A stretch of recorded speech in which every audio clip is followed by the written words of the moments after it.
Yeah, you having a good day? So when we're doing leg stretches, we want to make sure we're not rotated out at the hip too much again. Okay. So we're going to try to bring, kneecap would be straight up to the ceiling. And what we're going to do is, you can just give a nice gentle overpressure for this one. And I like to give her a little wiggle just because it's relaxing. So you're giving a nice gentle stretch down. We're trying to stretch out the hamstrings in the back here and getting that knee as straight as we can. Yep. How does that feel? Yes, the same thing at the same time. Yeah, you are. Are you feeling it? And then, Daniel, I don't know if you guys have ever done this, but another nice way to do it if you have weights at home is to prop the foot up a little bit higher and then give her a weight just to relax on the leg itself above the knee, and then gravity just does the work. So if she's ever just hanging out at home laying, just watching, listening, watching to whatever she's doing, that's a nice way to give her gentle stretch. So you actually prop up the foot a little bit and then give weight to the top of the knee up here. So I don't have any actual weights here in Pete's though. And then again, trying to make sure that the toes are pointed up and everything's in alignment. Does that make sense? Daniel, are you guys still doing bicycle movements in the morning? Yeah, a little bit. Okay. How long do you normally do those for? Oh, just a few seconds. Okay. Just to get her so she can move around before she gets out of bed. Get that blood pumping, girl. So then the other one that we'll probably do is, oh, good lift. Are you using those tummy muscles right now? Heck yes, I am. So we're gonna bend up this way. Oh, I know, good, Eula. And you can start to feel she gets a little tight in there. We're doing both hip and knee, so we're bending at the hip and bending at the knee. So Nora, if you want to give a little pressure down to the foot, then you can feel that knee. And again, we're watching that kneecap not to put any extra pressure on it. And I like to watch her face too, just to see if she's grimacing at all. How's it feeling, Eula? And then you'll feel it'll start to loosen up, and then you can go even further into that range, into the hip and the knee.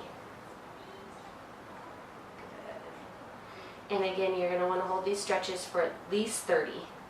I typically say 20 to 30, but not everybody counts as slow as I do. So I say at least 30, because that's the only time that you're going to see any type of muscle length change. So that's nice. You can do, if you do one leg at a time with that one, Nora, because it might be kind of hard, what I would do is give her a little support. Sometimes, have you ever felt like when you lift one leg and the other leg's out straight, it kind of strains your back? It's always nice to protect the back by just giving the other foot a little bit of bend, like this, so that her hips are in a good spot, and then stretch the other leg. So I can put a pillow here? Yep, just to give her a little bit of bend and support her lower back.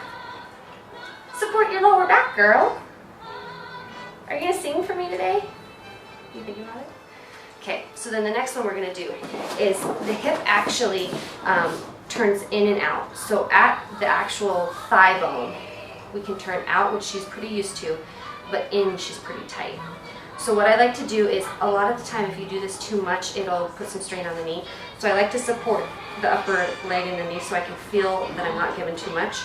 But I'm going to stretch her. It's like I keep the thigh bone sticking straight up to the ceiling, and then I pull the knee out to the side. So you can feel how that thigh bone rotates in the socket. Can you feel that? Yeah. So that way she's going to be really good, like going in like this.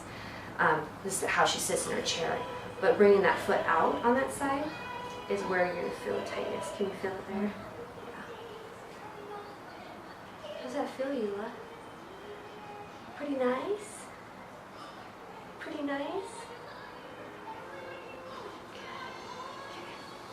And then, so our hip straightens. It straightens and bends. It turns in and out, and then it also goes apart and together like a snow angel. So this one, she's really typically pretty good going snow angel out, but it's when we cross midline like this is where she gets tight. So what I do is I would just let one leg remain where it's at. And what we're going to do is we're going to take the other leg and actually cross it over like we're crossing our legs, and she will be tight on the outside muscle here. So kind of the glute muscle, and then there's another one, the TFL, which a lot of us are tight on, Eula, just so you know. And she's stretching it into it pretty nicely, actually. Daniel, does she ever do this where she kind of crosses her legs at all? Not so much. And I would try, in order to keep the leg as straight as you can, the hip, try to just glide it right past the top of this leg, because the more you bend at the hip, the less of that stretch you get. So you feel it right, yeah, right into there. And again, Eula's very gracious with us getting in her personal bubble space, so don't ever feel like you have to protect your back while you're doing stuff. How's that feel, girl?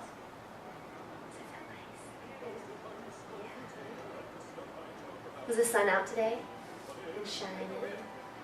It's a beautiful day. Yeah. Good. Okay. Hips, knees. I would probably even do some ankle stuff if her orthotics are off. Daniel, are her orthotics ever off during the day? When she's resting, when Okay. she's supine on the, Do you guys ever do ankle movements with her? we try to, but they're pretty frozen up. Yeah, you know. that's what I figured. So if she, probably for most of the time you're going to be with her, you want to have them on because you'll be doing so much other dynamic stuff. But if she's on a down day where she's not feeling well and you're going over there, I would go ahead and take them off and just do some nice, just circles. You can do ankle circles.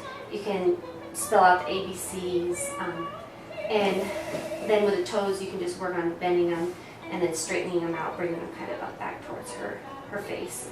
But again, with the ankle, make sure that you're stabilizing at the leg, so you're just moving the ankle itself.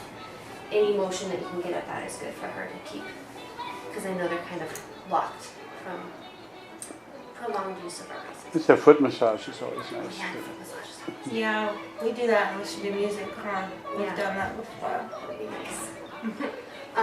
And then so same kind of thing with arms that you do in the pool with her. Okay. She typically likes to hold them with elbows bent. So we work just towards gentle straightening out of the arms. And Eula will do this in the morning, won't you, Eula, when you stretch? And again, like we talked about yesterday, if she pulls back into it, let her go so that she's not strengthening that muscle. But then as soon as she relaxes, let her go back out. Nice, Eula. Very nice. I like it. Yeah. And then again with the fingers, if you can try to get that thumb out. And I think Eula does best with it like a calming. It's like a calming massage type thing instead of WORK. So we're gonna open those fingers up. And when you do the fingers, it's good to start at the joints that are closer to her arm first.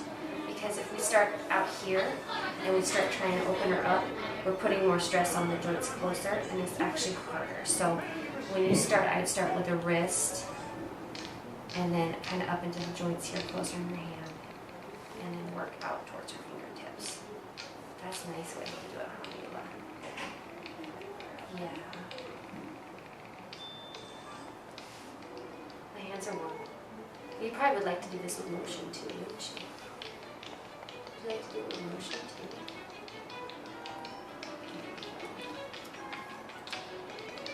Yeah, tap dancing. Yeah. And a lot of the time, if we're working on the wrist here, or you can see that if you let your hand hang like this, your fingers will open. As soon as you bend your wrist, you see how your fingers close. So that's just a natural length of the muscles. So if you're going to work just on the wrist, you can actually let her close her hand and her fingers, because she's going to have a hard time. She's going to have a real hard time opening her fingers with her wrist bent back. Okay. So if you're just focusing on the wrist, you can leave her fingers closed. Side to side. Okay. And then you can see right now both of her hands are pretty much up in the same spot, but sometimes she'll let that right one, it's like left stays up like this and right one hangs down. So she has a little bit more movement at the shoulder to go this way. So what we want to do with her shoulder is work on bringing our arms up towards the mat and then up towards the ceiling and down towards the mat again. It's like this motion. You like this song? You must. You must like this one. So we're going to go up and back towards the mat. And you can just kind of keep her arm and elbow in the same spot. Eula, we're gonna reach up. And then you're going back. So so if she does push down, I would go ahead and go with that motion and let her go all the way down. So if I were laying here, it would look like this. I want my hand to go back, and then I want my hand to go forward. You can keep your elbow in the same spot though, like this.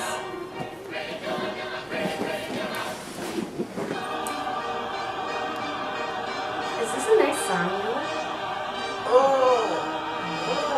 And it's probably going to be easier to do one arm at a time, because we're kind of giving two jobs, huh? Two jobs.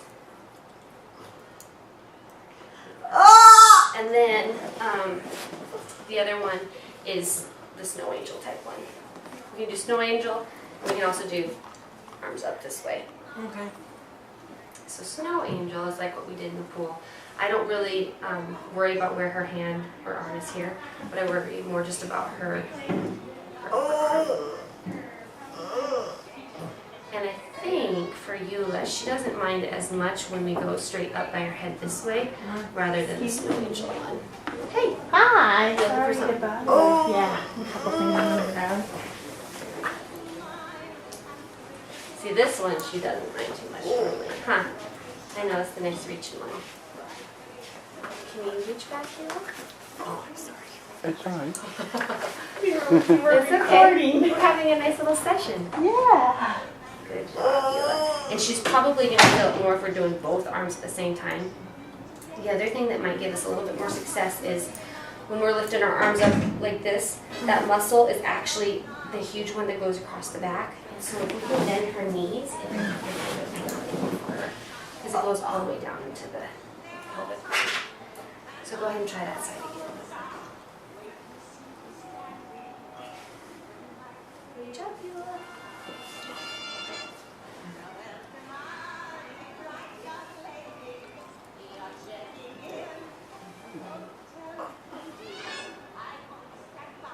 And I think she does reach more with left than right. Is that right, Daniel? Reach up with left more than right. She does it equally. When she wakes up, when she stretches in the morning, she just does both arms all the way up, really. So this is okay if she just does little movements up and you just add a little bit more overstretch as she goes up higher and higher. And you lift that arm up, stretching high. It doesn't matter if she wants to do it or not. Yeah, exactly. Yeah. Okay. Now, that's all of our stuff on our back, so let's go to our side. Sound good? Should we go to our side?